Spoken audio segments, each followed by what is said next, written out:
I always thought my life with Clara was a masterpiece. A canvas painted with trust and quiet moments of joy. We'd been married 12 years, living in a quaint house on the edge of town, where the trees whispered secrets and the air felt clean. I'm James, a mechanic by trade, hands rough from years of twisting wrenches, but soft when it came to her. Clara worked at the library, her auburn hair always tied back, her glasses perched on her nose as she sorted books with a gentle smile. She was my anchor, my reason to come home covered in grease and still feel like a king. Our life wasn't loud or flashy, just steady, like the hum of an engine I'd tuned just right. It started with the smallest crack. A Thursday evening, late August, the sun dipping low and casting gold across our porch. I came home early, a rare treat after a canceled job, expecting to surprise her with takeout from the diner she loved. Her car was in the drive, but the house felt hollow when I stepped inside. No clatter of dishes, no soft hum of her singing to the radio, just silence, thick and heavy, pressing against my chest. I called her name, my voice bouncing off the walls. Nothing. Then I heard it, a faint laugh drifting from the backyard. Curiosity tugged me toward the window. There she was, standing near the old oak tree, her hair loose for once, catching the light. She wasn't alone. A man stood with her, tall and lean, his posture too casual, too close. I didn't recognize him at first, not until he turned slightly, and the fading sun caught his profile. Daniel, our neighbor, a widower who'd moved in 6 months back, always polite, always offering a wave or a beer. My stomach twisted, a slow churn like oil leaking from a busted line. They weren't doing anything overt, just talking, laughing, her hand brushing his arm for a moment too long. But it was enough. Enough to plant a seed. I didn't confront her that night. I swallowed it, let it fester. Dinner was quiet, her asking about my day, me nodding through the fog in my head. She didn't mention Daniel, didn't hint at the backyard rendezvous.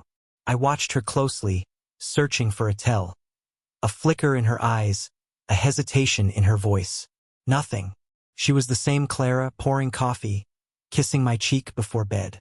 But that seed grew roots, digging into me, whispering questions I couldn't shake. Why him? Why there? Why now? Days turned to weeks, and I became a man obsessed. I'd find excuses to linger by the windows, peek through blinds, listen for her footsteps. She started leaving the house more, errands, she said, or library meetings that ran late. I'd nod, smile, but my gut screamed she was lying. I needed proof, something solid to grip onto. So I started tracking her.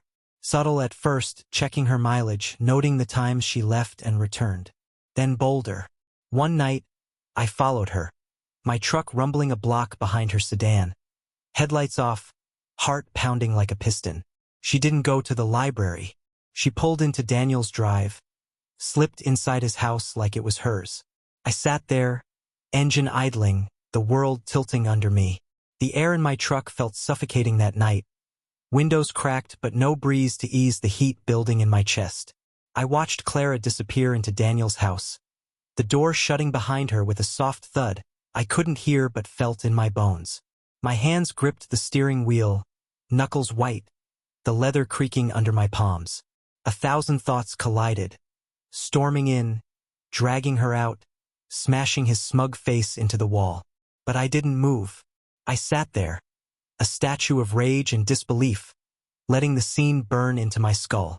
She emerged 2 hours later, hair slightly mussed, her step light like she'd just left a pleasant chat.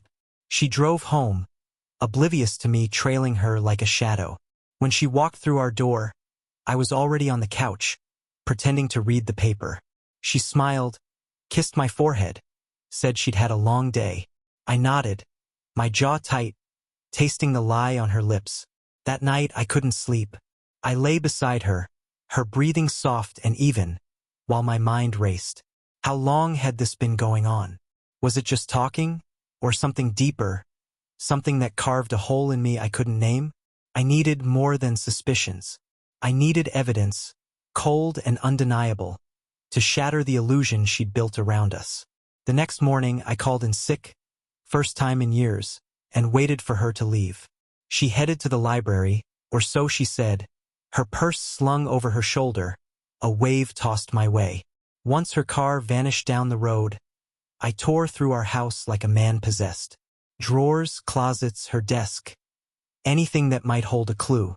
I found it in her nightstand, tucked beneath a stack of old letters. A burner phone, cheap and scratched. The kind you buy when you've got secrets to hide. My hands shook as I powered it on. No password. Just messages. Dozens of them, between her and D. The words blurred at first, my vision swimming, but they sharpened as I scrolled. Casual at first, jokes, plans to meet. Then bolder. Missed you today. Can't stop thinking about last night. James suspects nothing. That one hit like a punch, my name a dagger in her hands. I read on, each message a brick in the wall crumbling around me. They'd been meeting for months, not just at his place but everywhere. Parks, cafes, a motel on the highway. And then, the strangest detail, photos. Not of them, but of food. Elaborate dishes, plated like art, captioned with things like, "Our little feast" or "Better than home." It didn't make sense, but it fueled the fire in me. I spent the day plotting, the phone hidden back where I'd found it, my mask of normalcy slipping into place when she returned. She chattered about books, asked what I wanted for dinner. I suggested steak, watching her closely as she cooked. She hummed, oblivious to the storm brewing in me. That night I decided, I wouldn't just catch her. I'd destroy her world like she'd destroyed mine. But it had to be perfect, cruel in a way she'd never expect. Something tied to that bizarre detail, the food. It gnawed at me, a puzzle piece I couldn't place. Why food? What did it mean? I'd find out. And I'd use it. Clara's cooking had always been a comfort. A ritual that stitched us together. She'd spend hours in the kitchen, her hands deft with a knife, coaxing flavors from simple ingredients. I'd tease her about it, call her my chef, and she'd laugh, saying it was just love on a plate. Now, staring at those messages, that love felt like a lie, spoon-fed to me while she served something else to Daniel. The food photos haunted me. Perfectly plated dishes, intimate in a way I couldn't grasp. Was it a code? A game? I needed to know, and I needed to see it for myself. I started tailing her more, a ghost in my own life. Work became an afterthought. I'd clock out early, park near the library, wait for her to slip away. She didn't always go to Daniel's. Sometimes it was a diner on the outskirts, sometimes a quiet spot by the river. I'd watch from a distance, binoculars borrowed from a hunting buddy, my breath fogging the glass. They'd sit close, sharing plates, her laughter cutting through the air. It wasn't just the closeness that stung. It was the way she fed him. A fork lifted to his lips, her eyes locked on his. A private dance, tender and deliberate, that I'd never seen her perform for me. One night I got closer. She told me she was working late, but I found her car at a little bistro 2 towns over. I parked across the street, hood up, blending into the shadows. Through the window I saw them. Clara and Daniel, a candle flickering between them, plates piled with food I didn't recognize. She sliced something delicate, offered it to him, her fingers brushing his as he took it. My chest tightened, a vice squeezing my ribs. It wasn't just betrayal. It was artistry, a performance of intimacy that mocked every meal we'd shared. I snapped photos with my phone, blurry but damning, my hands trembling with rage. Back home, I studied those pictures, zooming in on the dishes.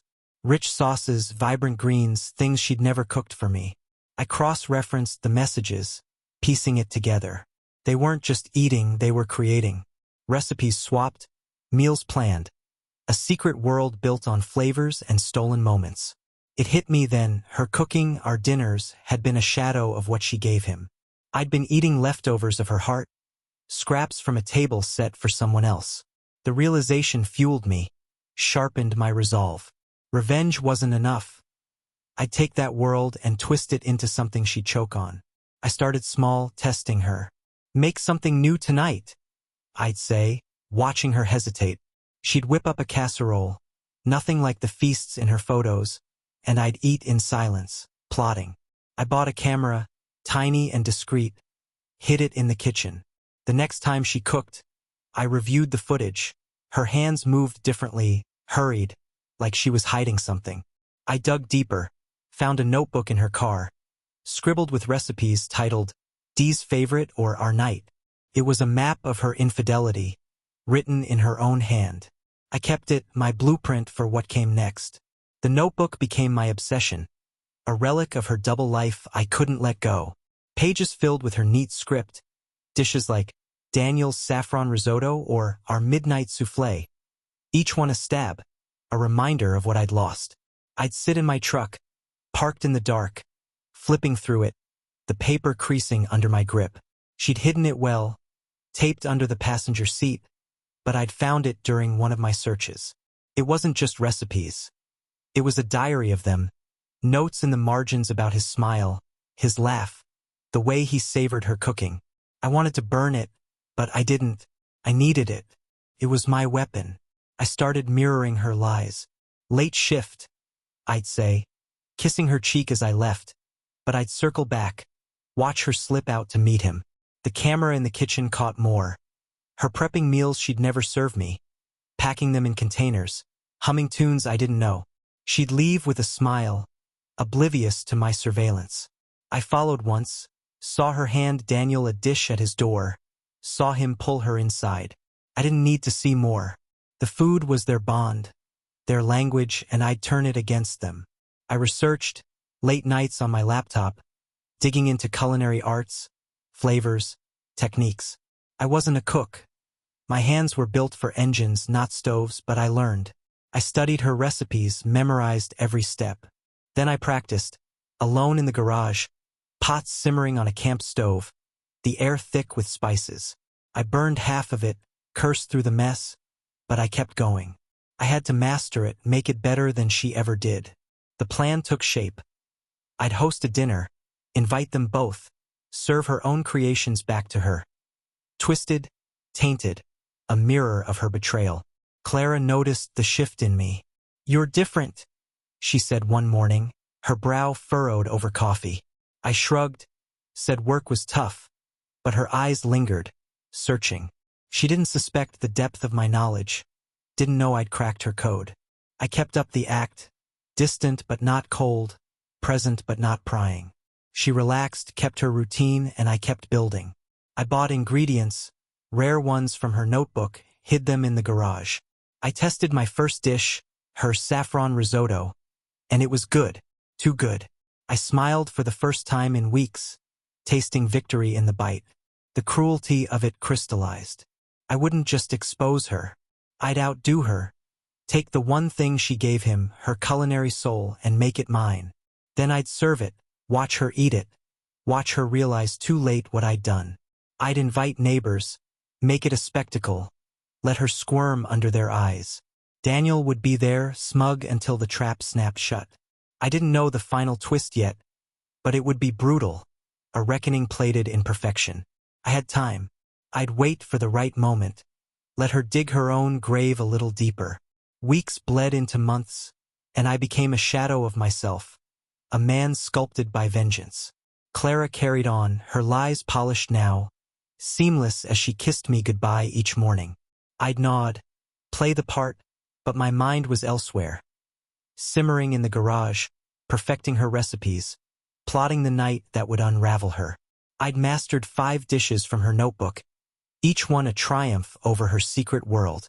The saffron risotto was velvet on my tongue. The soufflé rose like a taunt. I'd taste them and imagine her face, the dawning horror when she saw what I'd done. I started dropping hints, subtle threads to pull her in. "Let's have a dinner party," I said one evening, casual over mashed potatoes she'd half-heartedly made. Her fork paused, eyes flicking to mine. "Who'd come?" she asked, voice light but edged. "Neighbors," I said, Daniel included. "Been a while since we all got together." She nodded, a faint smile, but I saw the flicker, nervousness, maybe fear. Good. I wanted her unsteady, teetering before the fall. I set the date. 2 weeks out, plenty of time to refine my plan. The invitations went out, handwritten to keep it personal. Daniel's landed in his mailbox while he was at work. I watched from my truck as he found it later, his brow creasing as he read. Clara helped plan, suggesting dishes I waved off. "I'll cook," I said, and she laughed, thinking it a joke. "You?" she teased. But I just smiled. Let her wonder. She didn't push, didn't suspect the hours I'd spent, the calluses on my hands now from knives, not wrenches. I bought more cameras, living room, dining room, wires hidden, lenses catching every angle. I'd have proof, a record of her ruin. She kept meeting him, oblivious to my eyes. I'd watch her pack meals, drive off, return with that glow I'd once thought was mine. The notebook grew worn in my hands, pages dog-eared, stained with my own attempts. I added my twist, bitter herbs, sharp spices, things she'd taste but not place, a poison of flavor. Not lethal, just cruel, a betrayal in every bite. I rehearsed my speech, the reveal I'd drop mid-dinner, calm and cutting. Clara's recipes, I'd say, improved, don't you think, Daniel? The neighbors would stare, her mask would crack, and I'd savor it. The night loomed, and I felt alive, electric with purpose. Clara sensed it, her glances sharper now, her chatter thinner. "You're sure about this?" she asked the day before, hovering as I prepped. I nodded, chopping garlic, my knife steady. "It'll be unforgettable," I said, and she smiled, missing the weight in my words. I cooked all day, risotto, soufflé, a glazed meat she'd marked as D's best. The house smelled rich, a trap set in steam and spice. Guests arrived, Daniel last, his handshake firm, his eyes darting to her. I welcomed him, my grin ablade. The table gleamed, plates ready, cameras rolling. It was time. The dining room buzzed with chatter as the guests settled in, their voices a dull hum against the storm in my head. Clara flitted about, playing the perfect hostess, her laughter bright but brittle to my ears. Daniel sat across from me, his chair angled just enough to catch her eye. His smile a quiet challenge I met with one of my own. The table gleamed under the chandelier. Plates set, wine poured, the air thick with the aroma of my labor. I'd spent hours crafting this meal, every dish a weapon honed from her notebook, every flavor a jab at her secret life. The neighbors, Tom and Lila from next door, old Mrs. Carter, a few others, had no idea what was coming. They'd be my witnesses, unwitting jurors in the trial I'd staged. I stood, glass in hand, and the room hushed. "Thanks for coming," I said, voice steady, rehearsed. "Been a while since we've done this. Thought I'd try something new." Clara's been inspiring me. Her head tilted, a flicker of confusion crossing her face, but she smiled, nodded, playing along. I let the words hang, a baited hook, then gestured to the kitchen. "First course is ready. Hope you're hungry." I brought out the saffron risotto, steam curling from the bowls, the golden hue a taunt. Her eyes widened, just for a second, before she masked it. Daniel shifted, his fork pausing mid-air. They knew this dish. It was theirs. I served myself last, watching them as they took their first bites. Clara's spoon hesitated, her lips parting slow, like she was tasting a memory. Daniel chewed, his brow creasing, a shadow of recognition in his gaze. "Good, huh?" I asked casual, leaning back. Tom grunted approval. Lila praised the richness. Clara murmured something vague, her smile tight. I ate mine slow, savoring the bitterness I'd woven in. Faint, hidden under the saffron, a sting she wouldn't name but would feel. Daniel coughed once, sipped his wine. "Good. Let it sit uneasy." The cameras hummed in their corners, catching every twitch, every glance they traded. The meal rolled on, each course a deeper cut. The glazed meat came next, his best. She'd called it in her notes. I'd tweaked it, a whisper of something sharp cutting through the sweet. "James, this is incredible," Mrs. Carter said, her voice a lifeline to normalcy I ignored. Clara's praise was quieter, her eyes darting to me, then away. Daniel ate less, his plate half full, his jaw tight.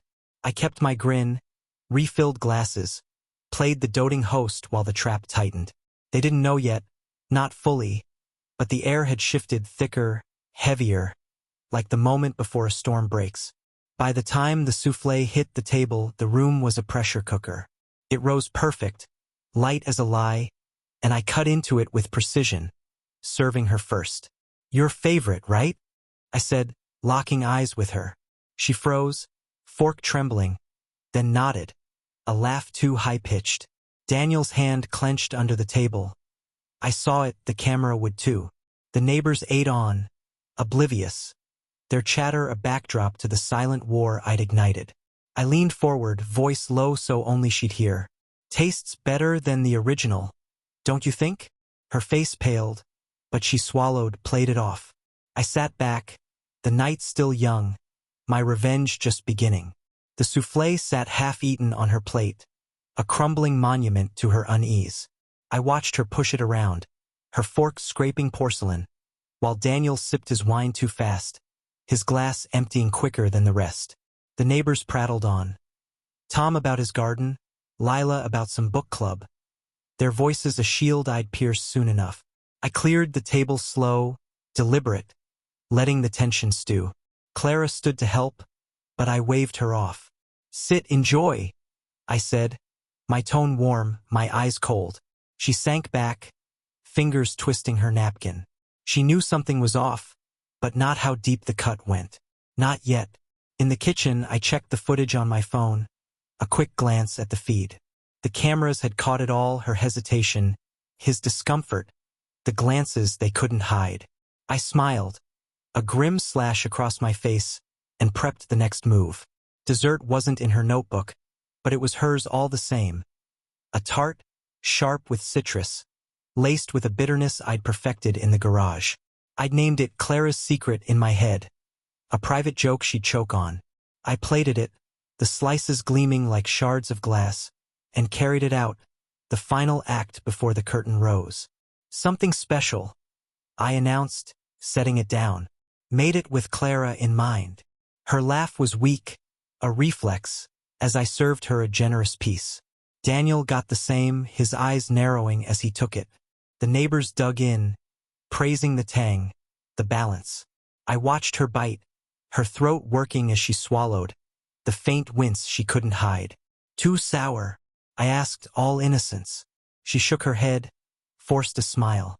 "No, it's unique." Daniel said nothing, his slice untouched. I ate mine slow, the bitterness of victory on my tongue. The room felt smaller now, the walls closing in as I leaned back, glass in hand. "Funny thing about cooking," I said, loud enough for all to hear. "You think you know a recipe, but someone else can take it, make it their own. Better even." Clara's head snapped up, her eyes locking on mine. Daniel shifted, his chair creaking. I let the silence stretch, then turned to him. "What do you think, Dan? You've had Clara's cooking plenty, right?" The neighbors chuckled, thinking it a friendly jab. His nod was stiff, his voice a mumble. "Yeah, she's good." I grinned wider. "Oh, I know." I stood, raising my glass. "To Clara," I said, "and her talents." The toast was met with clinks, murmurs of agreement, but her hand shook as she lifted her drink. Daniel stayed on the table, his face a mask. I sat, the air crackling now, the moment ripe. I could have stopped there, let them squirm in their guilt, but that wasn't enough. I wanted her to taste it, the betrayal, the mockery, the way I turned her world into mine. The cameras rolled, the tart sat heavy, and I leaned forward, ready to drop the hammer. "One more thing," I said, voice soft, deadly. "I've got a story to tell." The room stilled, forks pausing midair, eyes turning to me. Clara's breath hitched, a sound so faint only I caught it. Her napkin crumpled in her lap. Daniel's jaw tightened, his fingers curling around his glass like he might snap it. I stood slow, deliberate, letting the weight of their stares settle on me. "It's about loyalty," I began, my voice calm, a blade wrapped in silk, "and how sometimes you don't see it slipping away until it's gone." The neighbors frowned, confused but hooked. Tom leaned forward. Lila tilted her head. Clara's eyes darted to Daniel, then back to me, a deer caught in headlights. I paced behind my chair, hands clasped, a preacher at his pulpit. See, I've been learning a lot lately. About flavors, about secrets. Took me a while to figure it out, but I had help. I pulled the notebook from my pocket. Worn, creased, her handwriting stark against the page. Her gasp was audible this time, a sharp intake that sliced the air. I held it up, casual, like it was nothing. Found this. Recipes, notes. Real personal stuff. I flipped it open. Read aloud. Daniel's saffron risotto. He smiled so wide last night. Sound familiar, Clara? Her face drained, white as the tablecloth. The neighbors shifted, unease rippling through them. Mrs. Carter coughed. Tom muttered something low. I kept going, voice steady. There's more. Our midnight souffle. Better than home. Guess home wasn't good enough. Huh. I tossed the notebook onto the table, pages splaying. A bomb in the center of the feast. Clara's mouth opened, no sound coming out. Daniel stood, chair scraping, his voice rough. James, what's this about? I turned to him, grin feral. Sit down, Dan. You'll want to hear the end. He didn't, but the eyes on him forced him back. I circled the table, stopping behind Clara. I cooked tonight. Every dish from your little book. Took your secrets, made them mine. Better, like I said. I leaned close, my breath on her ear. How's it taste? Knowing I've been in your world? She flinched, tears welling. But I straightened, faced the room. See, she's been sharing more than recipes with Daniel. Months of it right under my nose. Feeding him, laughing with him, while I got the scraps. The neighbors gasped, Lila's hand flying to her mouth. Tom swore under his breath. I pointed to the tart. That's my addition. Call it a tribute. Bitter, isn't it? Like finding out your wife's heart's on someone else's plate. Clara sobbed, a broken sound, her head dropping. Daniel surged up again, fists clenched. You've made your point, James. Stop this. I laughed, sharp and cold. Not yet. Cameras caught it all, your looks, her lies. Everyone'll see. I gestured vaguely, letting them wonder where the lenses hid. You don't get to walk away clean. The room erupted. Questions, whispers. But I sat, calm, the eye of the storm, watching them unravel. Clara's sobs filled the silence, a jagged rhythm against the neighbors' stunned murmurs. Her hands covered her face, shoulders shaking, while Daniel gripped the table's edge, his knuckles white, his glare fixed on me. I leaned back, arms crossed, the notebook splayed like a confession between us. The tart's sharp scent lingered, a ghost of my revenge, and the camera's word, unseen but relentless. Tom cleared his throat, awkward. James, maybe we should. I cut him off with a look. Stay, Tom. You're part of this now. He shrank back, Lila clutching his arm. I stood again, slower this time, letting the weight settle.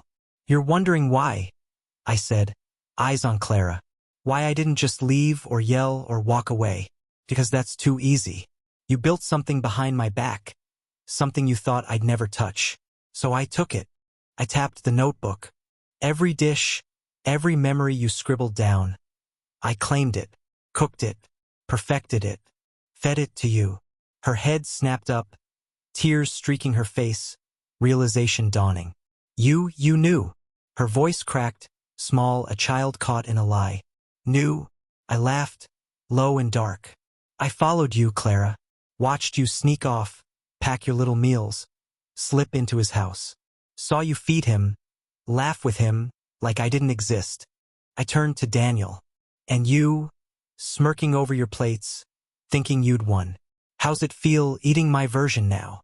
His fists balled tighter, but he said nothing, his silence a surrender. I pulled my phone, flicked to a photo, her car at his drive, timestamped. Got proof. Months of it. This dinner's just the start. The neighbors squirmed, Mrs. Carter muttering about decency, but I ignored them, my focus razor sharp. You didn't just betray me, I said, voice rising. You turned our life into a game, plated it up for him. So I played too. Took your recipes, your precious bond, and made it a weapon. I pointed to the leftovers. Every bite tonight. You ate your own lies, spiced with mine. Clara choked, a hand to her mouth, like she might be sick. Daniel lunged forward, stopped by the table's edge. "You're sick, James." I grinned. "Maybe, but I'm not the one caught." I sat, calm again, letting the chaos bloom. Lila whispered to Tom. Mrs. Carter fanned herself, but Clara and Daniel were statues, trapped in my web. "Here's the kicker," I said, voice soft now lethal. "This doesn't end tonight. Those cameras? They're live. Friends, family, they'll see it all. Your little world's about to crack wide open." It was a bluff, the feed wasn't live, but they didn't know that. Clara's eyes widened, horror sinking in. Daniel swore, low and fierce, but I just sipped my wine, the taste sour and sweet, a perfect end to the meal. The room felt like a battlefield after the smoke cleared. Tense, jagged, the air heavy with ruin. Clara's hands trembled as she pushed her chair back, the scrape loud against the hardwood. "James, please," she whispered, voice raw, pleading. "Don't do this." I met her gaze, unflinching, the woman I'd loved reduced to a stranger begging at my table. "Too late," I said, my tone flat, final. Daniel stood, towering now, his chest heaving. "You think this makes you better? Humiliating her like this?" I shrugged. "Not better, just even." The neighbors were a mess. Tom muttering about leaving, Lila tugging his sleeve, Mrs. Carter clutching her purse like a shield. I waved them off. "Go if you want. Show's over for now." They hesitated, then filed out, casting wary glances, their footsteps fading down the hall. The door clicked shut, leaving just us three, the silence of ice. Clara sank back, tears drying on her cheeks, her fight gone. Daniel hovered, protective, but I saw the crack in him. Guilt, maybe fear. Good. Let it fester. I gathered the plates, slow, methodical, the clink of china a rhythm to my thoughts. "You're wondering what's next," I said, stacking them by the sink. "So am I. Could send the footage wide work, church, your sister's inbox, Clara. Or maybe just Daniel's boss. Let him explain those late-night meetings." I turned, leaning against the counter, arms crossed. "Or I keep it, let you wonder when it drops. Every day, waiting for the axe." Her sob broke free again, softer now, defeated. Daniel stepped closer. "You're bluffing." I smirked. "Try me." He lunged, fists raised, but I didn't flinch. "Go ahead," I said, voice steady. "Hit me. Makes the story better. Cheating wife, violent lover. Cameras are still rolling." He froze, inches away, breath hot on my face, then stepped back, cursing. Clara grabbed his arm, pulling him down, her voice a whisper. "Stop, please." I watched them, a twisted tableau, her clinging to him, him glaring at me, the wreckage of my plan laid bare. It wasn't enough yet. The food, the reveal, it stung, but I needed more. I walked to the table, picked up the notebook, held it like a trophy. "This stays with me," I said. "A reminder. You built something beautiful, Clara," and I tore it down. "But I'm not done. You'll see." I pocketed it, turned off the lights, left them in the dim glow of the chandelier. "Sleep well?" I tossed over my shoulder, heading upstairs. The bed felt cold alone, but I didn't care. Downstairs, their whispers drifted up. Panic, plans, desperation. I smiled into the dark, the next move already forming, sharper, crueler. A dish yet to be served. The house was attuned that night, the silence broken only by the faint creak of floorboards as Clara and Daniel lingered downstairs. I lay in bed, eyes on the ceiling, the notebook a weight in my pocket. Their whispers had faded, replaced by the hum of my own thoughts. Sharp, relentless, plotting. I'd cracked her world open at dinner, but it wasn't enough. The sting of her feeding him, the intimacy of those dishes, still gnawed at me. Revenge had to be more than exposure. It had to linger, fester, mirror the slow rot she'd inflicted on me. I drifted to sleep with the seed of it blooming, dark and jagged. Morning came gray, the kitchen a battlefield of last night's wreckage. Plates stacked, the tart's remnants souring the air. Clara was there, hunched over coffee, her eyes red, her hair a tangle. She didn't look up when I entered, just gripped her mug like it might anchor her. "Sleep well?" I asked, voice light, pouring my own cup. She flinched, said nothing. I didn't push, just watched her, letting the quiet press down. Daniel's car was gone. He'd slunk off in the night. Good. I'd deal with him later. For now, it was her turn to stew. I spent the day in the garage, not on engines but on my plan. The notebook stayed close, its pages a map to her ruin. I'd taken her recipes, served them back, but that was just the appetizer. The main course would be slower, colder, a feast of consequence she couldn't escape. I pulled out my laptop, synced the camera footage, edited it into a tight reel. Her hesitation, his glances, my reveal, their collapse. I didn't send it, not yet. Instead, I burned it to a disk, labeled it Clara's Feast, and tucked it away. Leverage, a blade to hold over her head. She avoided me all day, flitting through the house like a ghost. I let her, kept my distance but left hints. A recipe card on the counter, a photo of her car at Daniel's printed and pinned to the fridge. She'd see them, wonder, unravel a little more. By evening, she cracked. "What do you want, James?" she asked, voice trembling as I chopped onions for dinner. I didn't look up. "What I've always wanted." "Too bad you wanted something else." She sobbed, fled upstairs. I smiled, the knife steady in my hand. That night, I cooked again, her risotto untainted this time, a taunt of what could have been. I ate alone, left her plate untouched on the table, a silent summons she ignored. The house settled into its rhythm, but I was restless, the final piece clicking into place. It wasn't just about her and Daniel. It was about what they'd made, that secret world of flavors. I'd take it further, turn it into something they'd never outrun. I slept with that thought, the disc under my pillow, a promise of what was coming. Days bled into a week, the house a pressure cooker of silence and sidelong glances. Clara stayed home, called in sick, her world shrinking to the walls. I turned against her. I went back to work, played the part, grease under my nails, smiles for the crew. But my mind was on her, on the next move. The disc burned a hole in my thoughts, its footage a loaded gun I hadn't fired. I didn't need to yet. She was breaking on her own, jumping at shadows, flinching when I hummed her tunes. I fed her fear, left the notebook out, pages open to their moments.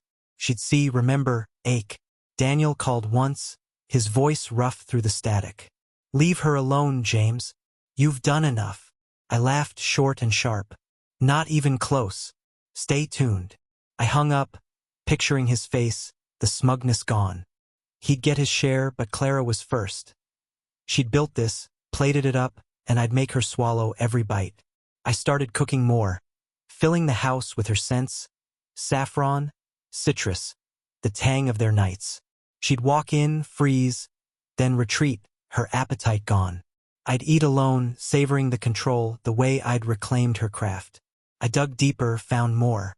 Her burner phone, still hidden, buzzed with unread messages from him. "Are you okay? What's he doing?" I didn't reply, just photographed them, added them to my collection. Then I found the receipts. Motel stays, gourmet stores, tucked in her purse like forgotten sins. I pinned them to the fridge, a gallery of her betrayal, and waited.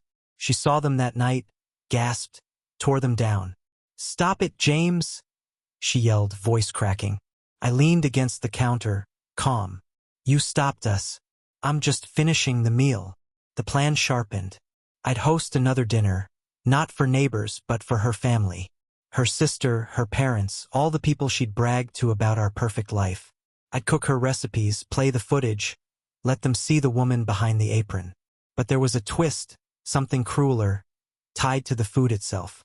I researched, late nights with books and forums, found my weapon.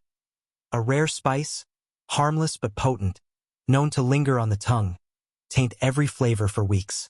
I ordered it, hid it in the garage, a secret ingredient for the final feast. Clara sensed it, her questions sharper now. "What are you planning?" she asked one morning, her eyes hollow. I smiled, stirred my coffee. Something special. You'll love it. She didn't retreat it again, but I saw the dread in her posture. I cooked that night her soufflé, a test run with the spice. It rose perfect, the scent rich, but the taste bitter, clinging, a shadow that wouldn't fade. I spat it out, grinned. Perfect. She'd eat it. They all would, and it'd stay with her. A reminder she couldn't rinse away. The date was set 1 week out. The spice arrived in a small tin, its label unreadable, a faint earthy scent seeping through the seal. I locked it in the garage, a treasure I'd wield with precision. Clara's family confirmed. Her sister, Jenny, chipper on the phone. Her parents, gruff but warm, eager for a night in. They'd no idea what I'd serve beyond the meal, no clue their golden girl had tarnished.